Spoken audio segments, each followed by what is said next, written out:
Let's talk about sleep, how it affects us, and the consequences of kind of chronic sleep disturbance and insomnia.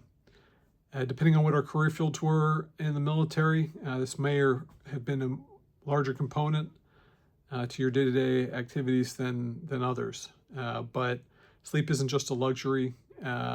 Sleep deprivation has real changes in the brain and impairs your recovery, impairs your functioning ability.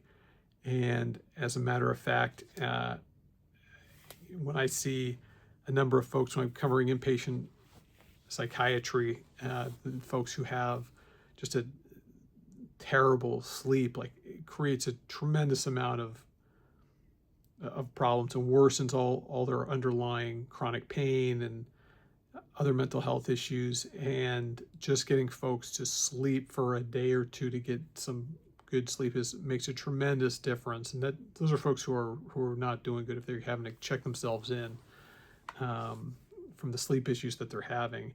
And as a matter of fact, in 2010, I was reading a paper here that talks about kind of some changes in the hippocampus from chronic sleep deprivation, which for folks who are struggling with PTSD, brain injuries, all these sort of things is kind of a big deal, because it's not just that you're tired, but the sleep deprivation itself, and these changes to the brain can affect your emotional regulation.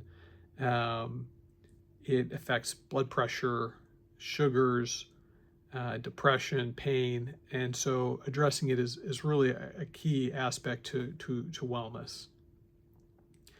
There's also a very strong link between suicidality and sleep, and the VA looked at CBT as a means to help improve sleep and suicidality, and what they found was that this was a small study. I think it was like just over 400 participants, but that with CBT, cognitive behavioral therapy, in sleep and post-traumatic stress, the rates of suicidality decreased by about a third, which is pretty dramatic. And again, I've said this before, like veterans will typically share their complaint. I can't sleep, I'm exhausted, I'm up all night. And that kind of anxiety and worrying about this feeds this kind of loop that's got to get broken so that folks can rest and get back to their life and starting to feel normal again. And one of the first line therapies is CBT. And this was kind of, as I said, this is, a more targeted psychotherapy approach, but this is different than something just like mindfulness or just kind of sleep hygiene. Those are important, but this is another component as to why you're experiencing these symptoms. And it goes along with not separate from some of these other best practices like sleep hygiene, but setting a time to go to bed every day, getting up at the same time every day, only using, you guys, I'm sure you've heard this before, like just using your bed for sleep, reducing the amount of alcohol and caffeine that you take. I would argue that nicotine probably could also play a role in there as well. And then, getting bright light early in the day. I know the VA has, sleep lamps and stuff that you can get. They can order it from prosthetics and get it for you. So please, if that's something you need, ask your care team about. There is kind of a chronic medical condition that can kind of go along with sleep, and sometimes it goes misdiagnosed. And that's sleep apnea.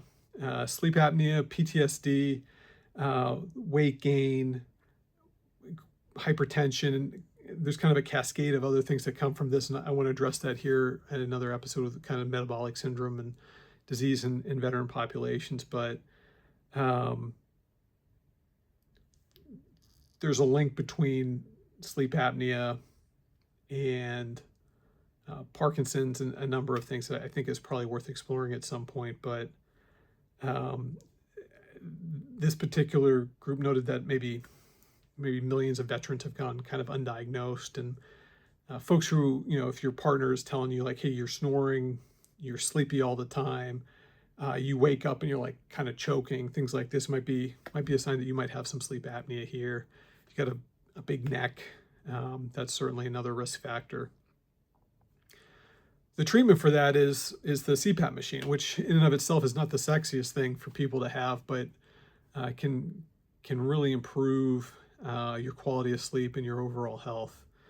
And if you may be experiencing some of these things, I would encourage you to talk with your care team about it and trying to get in for a sleep study. And just know that, that might involve you toting around that bag when you go to the airport with your CPAP in it, and that's okay.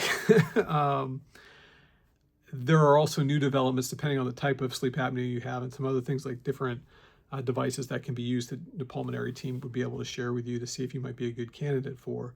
But the first thing is to get checked for it so that you can kind of help yourself. And as you get older, these issues compound and you can wind up with like pulmonary hypertension and any number of other things here. It's not a great place to be.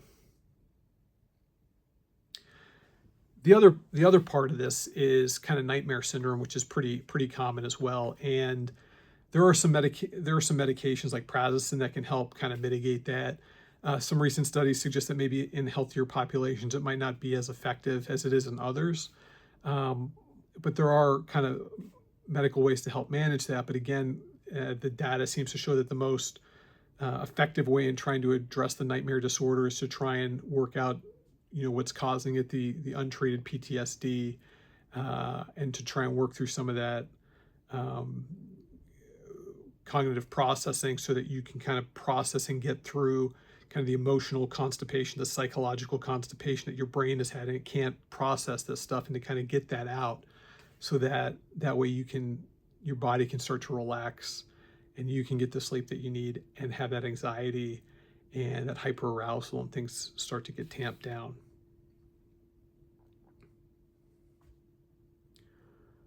So couple easy things again to just recap. If you are choking, waking up choking, your partner's telling you like, hey, you're snoring a lot at night, ask about maybe getting a sleep study. The other thing is if you're really struggling with insomnia and CBT, using the good sleep hygiene techniques, getting up at the same time, going to bed at the same time, reducing the amount of caffeine and alcohol you're using. Also adding or considering adding something like CBT or talk therapy like this with your care team could be beneficial to you as well. And please don't assume that none of this is untreatable. There are medications that can help treat certain things. You have the CPAP machine, which can help with the kind of mechanical reason why you have sleep apnea, obstructive sleep apnea. And I just encourage you